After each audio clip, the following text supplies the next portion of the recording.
जय हिंद दोस्तों। आप सभी लोगों का स्वागत है जय स्टडी के इस प्लेटफॉर्म पर।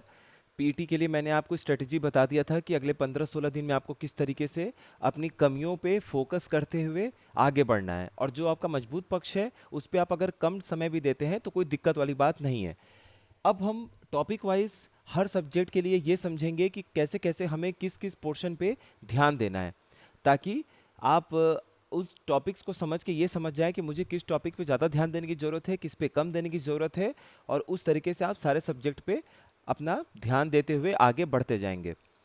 आगे बढ़ने के पहले आपको ये सूचित किया जाता है कि जूनियर असिस्टेंट और ग्राम पंचायत अधिकारी जो पीटी 2022 से दोनों का फॉर्म आया है, उसके लिए हमारा क्रैश कोर्स 15 अक्टूबर से स्टार्ट हो रहा है। ये दोनों नंबर है। इस पे आप इस क्रैश कोर्स के बारे में जो भी जानकारी चाहते हैं वो आपको मिल जाएगा। साथ ही और भी किसी कोर्स के बारे में अगर आपको जय स्टडी पे होने वाले कोर्स के लिए जानकारी चाहिए तो वो भी आपको मिल जाएगा। तो ये एक छोटी सी जानकारी थी कि ग्राम पंचायत अधिकारी और जूनियर असिस्टेंट के लिए 15 अक्टूबर से बैच स्टार्ट हो रहा है। आप उसे उसके बारे में पूछ सकते हैं इन दोनों नंबरों पे कॉल करके। अब देखिए, आज जो ये पीटी के लिए इम्पोर्टेंट टॉपिक्स यहाँ पर है वो है एक आपका प्राचीन भारत को लेके और एक है आपका आधुनिक भारत को लेके। ये वो टॉपिक हैं जो आपके पिछले 2 साल पीईटी में इनसे घूम फिर के प्रश्न आए हुए हैं। सीधे प्रश्न भी आए हुए हैं, घुमा के भी आए हुए हैं, इन टॉपिक से जुड़े हुए। और बहुत सरल तरह के प्रश्न थे, कुछ प्रश्न टफ थे, बट ओवरऑल अगर देखा जाए तो मुख्यतः नॉर्मली प्रश्न पूछे गए हैं, कोई बहुत कठिन प्रश्न नहीं पूछे गए हैं। तो कौन कौन से ऐसे टॉपिक हैं जिन पे आपको ध्यान देना है, इसमें से जो भी टॉपिक आपको लगे कि वो आपका मजबूत है, मजबूत पक्ष में आता है, उस पर कम ध्यान दीजिएगा। जिस पे लगे कि आपको थोड़ा ध्यान देने की ज़रूरत है उसको अच्छे से रिवाइज कर लीजिएगा। देखिए, ये एक क्वेश्चन था ताम्र पाषाण युग के ऊपर कि पहला जो आपका ताम्र ये जो कॉपर बर्तन था, ठीक है, ताम्र पात्र था, ये आपके कौन से युग में इस्तेमाल किया गया। साधारण प्रश्न था, लेकिन इससे जुड़ा हुआ आप ये भी देख लीजिएगा कि और कौन कौन सी ऐसी साइट हैं, स्थल हैं चैल्कोलिथिक एज में, ताम्रपाषाण युग में। और इसके साथ साथ सिंधु घाटी पे भी थोड़ा ध्यान दे दीजिएगा, उसमें स्थल याद रखने हैं आपको। लोथल से जुड़े हुए कुछ बातें हो गई, राखी घड़ी से कुछ जुड़ी हुई बातें हो गई। सबसे बड़ा आपका कौन सा स्थल है सिंधु घाटी सभ्यता का, दूसरे नंबर पे कौन सा स्थल है सबसे बड़ा।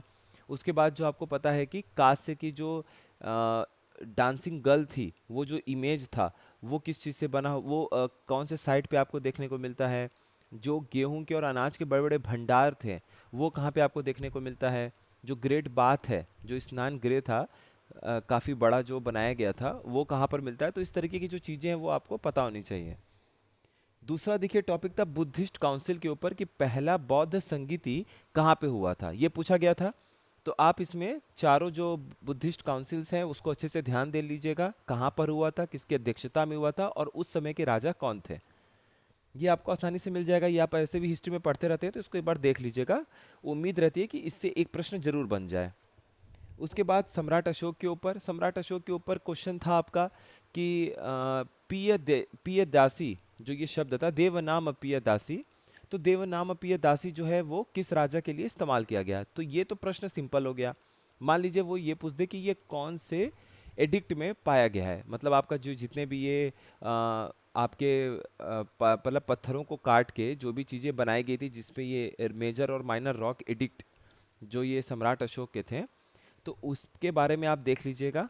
सम्राट अशोक के जो मुख्य तौर पे जो पिलर बनाए गए थे, जो आपके रॉक एडिक्ट थे, 13 मेजर रॉक एडिक्ट हैं। तो पहला रॉक एडिक्ट क्या बोलता है।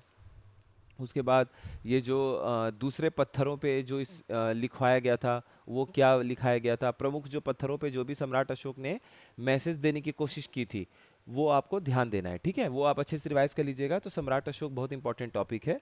उसके बाद महात्मा बुद्ध के बारे में बहुत डिटेल में नहीं देखना है। ये जो आपने देख लिया कौन कौन सी बौद्ध संगीति हुई थी, कहाँ हुई थी, किसके अध्यक्षता में हुई थी, राजा कौन थे, वो भी आपके गौतम बुद्ध के ही टॉपिक को कवर करते हैं। उसके बाद महात्मा बुद्ध के बारे में आप ये देख लीजिएगा कि कहाँ पे इनका पहला उपदेश इन्होंने कहाँ दिया था, ठीक है, ज्ञान की प्राप्ति कहाँ हुई थी, महाभिनिष्क्रमण क्या है, जो महत्वपूर्ण शब्द हैं जुड़े हुए महात्मा बुद्ध के साथ में, वो उस पर आप ध्यान दे दीजिएगा। इनके घोड़े का क्या नाम था, किस घोड़े पे बैठ के गए थे, ठीक है, जो इंपॉर्टेंट टॉपिक हैं। उसके बाद कुछ इनके बारे में आपको जानने को मिलता है कि कौन सी पहली महिला थी जो जो मतलब महात्मा बुद्ध जी ने उनको अलाउ किया था कि अच्छा ठीक है आप आइए, आप बौद्ध मठ में आप प्रवेश पा सकती हैं। तो इस तरीके के जो फैक्ट हैं, जो एकदम बिल्कुल 15-20 लाइन के जो फैक्ट होते हैं महात्मा बुद्ध के ऊपर, वो आपको ध्यान देना है, ठीक है। अगला क्या है, गुप्त शासक। अब गुप्त शासक के बारे में इसमें आपको मुख्यतः चंद्रगुप्त द्वितीय, जो उनकी चंद्रगुप्त द्वितीय के जो नवरत्न थे, उन नवरत्नों के बारे में एक बार देख लीजिए। नवरत्न में भी सबसे खास क्या है, हमारे कालिदास हैं। कालिदास की जो रचनाएं हैं उनको अच्छे से देख लीजिए। वो कभी कभी आपसे ये क्वेश्चन में पूछ सकते हैं कि कौन सी कालिदास की रचना नहीं है। या फिर मान लीजिए समुद्रगुप्त है, समुद्रगुप्त को किस किस नाम से बुलाया जाता था। समुद्रगुप्त पे एक क्वेश्चन आया हुआ था पीटी में कि हरिसेन जो थे वो किस गुप्त शासक के दरबारी कवि थे। तो किसके कोर्ट पोएट थे, तो Harisena was the court poet of Samudragupta.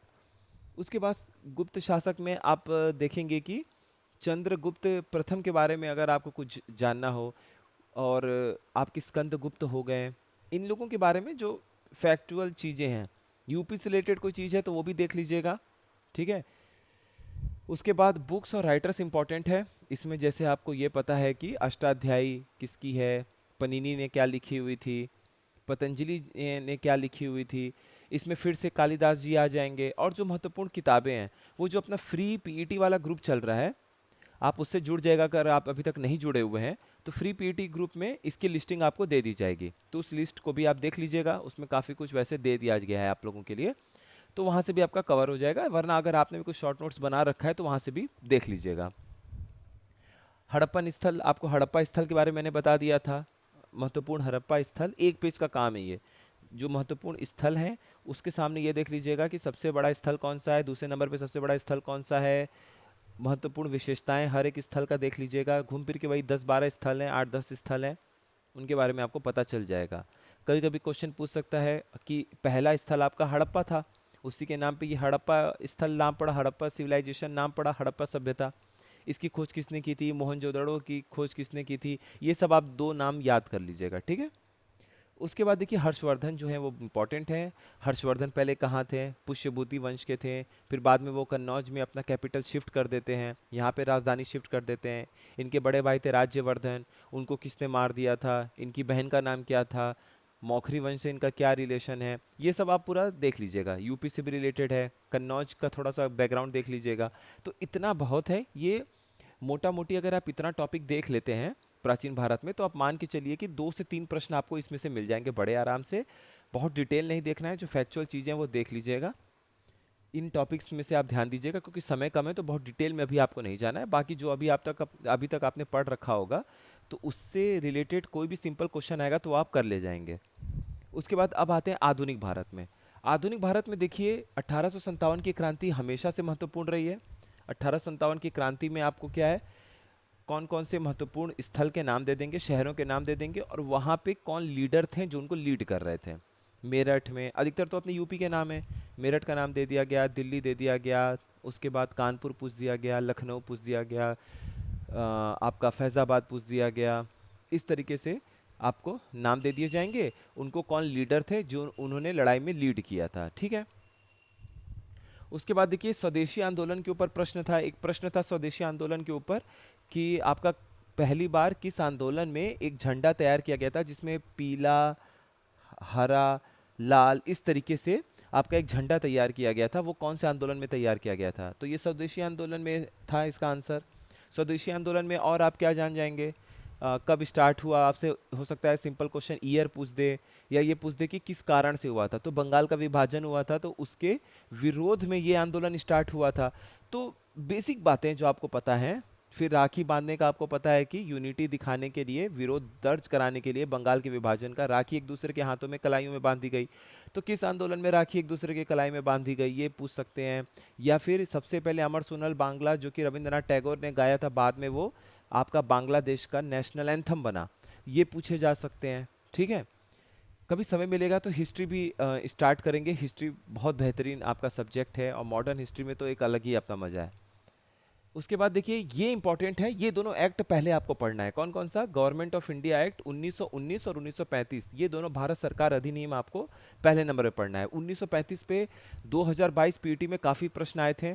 एक आपका प्रश्न पूछा गया था कि किस अधिनियम के तहत बर्मा को भारत से अलग किया गया था। एक प्रश्न था 1935 का ही दूसरे शिफ्ट में पीटी में पूछा गया था कि किस अधिनियम के तहत, जो कि इसका आंसर 1935 ही है, किस अधिनियम के तहत सिंध को बॉम्बे प्रांत से अलग किया गया था। इसका भी आंसर यही है। अब आपसे नया प्रश्न क्या पूछ सकते हैं कि आरबीआई जो बनाने की बात की गई वो किसके तहत की गई, किस अधिनियम के तहत की गई। ये जो आपके लोक सेवा आयोग हैं, चाहे वो लोक सेवा आयोग आपका केंद्र का हो, ठीक है, केंद्र के लोक सेवा आयोग हो चाहे राज्य के लोक सेवा आयोग हो, ये किस अधिनियम के तहत तैयार करने की बात की गई।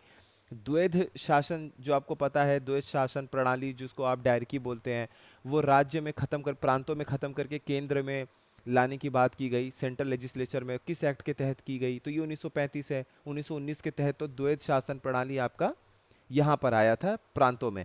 तो इस तरीके से मोटा मोटी बातें आपको पता होनी चाहिए। 1919 में आपसे ये पूछ देंगे कि और किसको कम्युनल ये रिप्रेजेंटेशन के तहत जो आपका और भागीदारी बढ़ाई गई थी चुनावों में, रिजर्वेशन सीट के लिए रखा गया था, सीट रिजर्व रखे गए थे, तो 1919 में और किन किन लोगों को ये दिया गया था, तो ये पढ़ लीजिएगा। इस तरीके से प्रश्न आएंगे।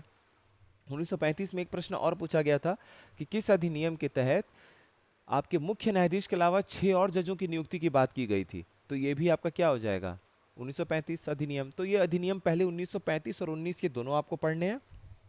उसके बाद आप इन अधिनियमों को ध्यान से देख लीजिएगा। 1773, 93 वाले, फिर 1813, 33, 58, ये 61, इनके हर एक के 3 3 4 4 5 5 फैक्ट हैं। 3 3 4 4 लाइन, 2 2 लाइन, 3 3 लाइन, जो इंपॉर्टेंट है वो आप देख लीजिएगा। अब अगर आपको सोर्स चाहिए तो देखिए, अगर आपके पास स्पेक्ट्रम है तो उसके पीछे, स्पेक्ट्रम के पीछे फाइनल कंक्लूजन वाली जगह पे आप देखेंगे कि समरी दी रहती है, तो वहाँ से भी आप रिवाइज कर सकते हैं। या फिर अगर आपको कहीं कोई सोर्स नहीं मिल रहा है, इंटरनेट पे आप सर्च करिए तो वहाँ से भी आपको मिल जाएगा। 2 2 लाइन, 4 लाइन, 5 लाइन, जो इंपॉर्टेंट फैक्ट आपको लगते हैं कि फैक्ट हैं, अंडरस्टैंडिंग एक समझ आपकी बनी हुई है, तो कोई चिंता करने की जरूरत नहीं है, वो आपका सही हो जाएगा। लेकिन अगर आपको फैक्ट वाली चीज़ें कुछ लग रही हैं कि मुझे एक बार देख लेना चाहिए, तो वो उसको देख लीजिएगा। उसके बाद आपका क्या बचता है? ये आज़ाद हिंद फौज। हाँ, ये गांधी जी के आंदोलन। गांधी जी के आंदोलन में तीन जो आपको पता है, ये नॉन कॉपरेशन मूवमेंट, असहयोग आंदोलन, सिविल डिसोबीडियंस मूवमेंट, सविनय अवज्ञा आंदोलन और क्विट इंडिया मूवमेंट, ये जो आपका ये अंग्रेजों भारत छोड़ो वाला आंदोलन था, ठीक है।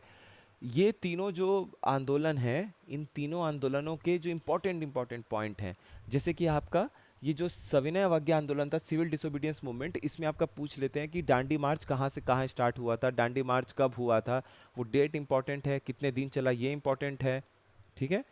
और कब ख़त्म हुआ था, तो आपको पता है 6 अप्रैल को हुआ था। कब स्टार्ट हुआ था, कमेंट सेक्शन में बता दीजिएगा एक बार। कुछ भी इन पॉइंट्स के बारे में कुछ भी आप कमेंट सेक्शन में लिख सकते हैं, तो आपका बहुत बहुत स्वागत है। आपके लिए भी फ़ायदा होगा, रिवाइज हो जाएगा, और जो भी लोग कमेंट सेक्शन देखेंगे उनके लिए भी फ़ायदा हो जाएगा। किसी भी पॉइंट पे अगर आप कुछ भी लिखना चाहें अपने से, तो बहुत अच्छा है। उसके बाद ये तीनों पॉइंट आप देख लीजिएगा। अब उसके बाद आज़ाद आज़ाद हिंद फौज। आज़ाद हिंद फौज में आप ये देख लीजिएगा कि सबसे पहले इसकी स्थापना किसने की थी। मोहन सिंह जी का नाम आता है। उसके बाद आपका सुभाष चंद्र बोस जी का नाम आता है। सुभाष चंद्र बोस जी के साथ आप ये देख लीजिएगा उन्होंने सबसे पहले झंडा कहाँ फहराया था, क्या अंडमान निकोबार था या कहाँ पर था, ठीक है। और जो भी महत्वपूर्ण कुछ इंपॉर्टेंट पॉइंट्स हैं वो आप देख लीजिएगा। बहुत डिटेल में जाने की जरूरत नहीं है, क्योंकि पीसीएस या आरओ का एग्जाम तो है नहीं कि आपसे ये पूछ देंगे कि कौन से वकील थे जो इस समय जब ये लाल किला पे इन लोगों के लिए मुकदमा चल रहा था आज़ाद हिंद फौज के सैनिकों के लिए, तो कौन कौन से वकील आए थे लड़ने के लिए। अब उसमें आप नाम बैठते देखें तो इतना डिटेल में अभी देखने की कोई ज़रूरत नहीं है। ओवरऑल एक पॉइंट देख लीजिएगा। 2 से 3 4 क्वेश्चन, देखिए 5 क्वेश्चन इसके ऊपर आने हैं, तो 2 3 क्वेश्चन तो आपके नॉर्मल तरीके से ठीक हो सकते हैं। 4 से 5 सही हो गए तो बहुत अच्छी बात है। 10 क्वेश्चन हिस्ट्री में आपके आने हैं। उसके बाद ये अधिनियम मैंने आपको बता दिया। कुछ इंपॉर्टेंट गवर्नर जनरल्स हैं, उनके बारे में देख लीजिएगा। शुरुआत होता है आपका वॉरेन हेस्टिंग से, ठीक है। इनके क्या रेगुलेटिंग एक्ट थे। वॉरेन हेस्टिंग 1773 में आते हैं। सबसे पहला गवर्नर जनरल कौन थे, सबसे पहले भारत के गवर्नर जनरल कौन बने। वॉरेन हेस्टिंग्स के बाद आपका लॉर्ड कॉर्नवालिस थे। तो जो इन लोगों के छोटे छोटे नाम है, कि जैसे लॉर्ड कॉर्नवालिस को father of civil services in India कहा जाता है। उसके बाद जो ये लोकल गवर्नमेंट अपने देश में होती है आपकी लोकल गवर्नमेंट, उस लोकल गवर्नमेंट के फादर किसको कहा जाता है, लॉर्ड रिपन को कहा जाता है। लिटन के समय प्रेस से रिलेटेड बहुत सारी एक्ट पास की गई थी और लिटन के समय कोई भी 4-5 जो इंपॉर्टेंट एक्ट पास की गई थी वो आप देख लीजिएगा। रिपन के समय जो पास किया गया था वो देख लीजिएगा।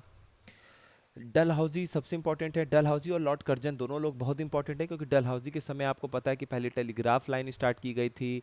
उसके बाद आपका रेलवे जो पहला आपका ट्रेन चला था मुंबई से थाने के बीच में, ये देख लीजिएगा। ऐसे कितनी सारी इंपॉर्टेंट डेवलपमेंट है जो इनके समय में हुआ है। ठीक है, हम तो लॉर्ड डलहौजी को हम और आप सिर्फ 1857 की क्रांति के जनक के रूप में देखते हैं कि इनके कारण ही 1857 की क्रांति हुई थी, लेकिन इन्होंने डेवलपमेंट के भी काफ़ी काम किए थे। तो डलहौजी के बारे में थोड़ा देख लीजिएगा, तो ये भी आपको मिल जाएगा। अगर आपके पास कोई सोर्स नहीं है, आप इंटरनेट पे सर्च करेंगे, आपको कई सारे जगह से इंपॉर्टेंट मिल जाएगा। अगर आपके पास अभी तक अपने पास सोर्स है तो बस इंपॉर्टेंट इंपॉर्टेंट पॉइंट देख लीजिएगा, फैक्ट वाले, तुरंत रिवाइज हो जाएगा। और पुस्तक लेखक और न्यूज़पेपर और प्रकाशक, ये जैसे कि महात्मा गांधी जी थे, लाला लाजपत राय जी थे, और तिलक जी थे।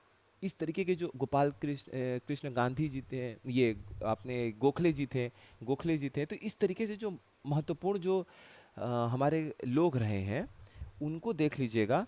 उनके ऐसे 10-15 ऐसे महत्वपूर्ण लोग हैं, उनके द्वारा जो भी न्यूज़पेपर स्टार्ट किया गया था, जो भी चीज़ें लिखी गई थी, इस तरीके का अगर आप मतलब इनको रिवाइज अगर आप कर लेते हैं तो आप समझ जाइए कि आपके लिए बहुत आसान हो जाएगा चीज़ों को देखना। बहुत डिटेल में जाने की ज़रूरत नहीं, क्योंकि अगर टफ क्वेश्चन बना तो फिर अगर आपको नहीं आता है तो उसे छोड़ दीजिएगा। अगर आप रिस्क लेना चाहते हो रिस्क ले लीजिएगा। अगर आपको लगे कि आपने लगभग 80-85 क्वेश्चन कर लिए हैं, आपको कॉन्फिडेंस है कि ये ठीक ठाक हो सकते हैं, तो 1-2 क्वेश्चन में रिस्क ले लीजिएगा।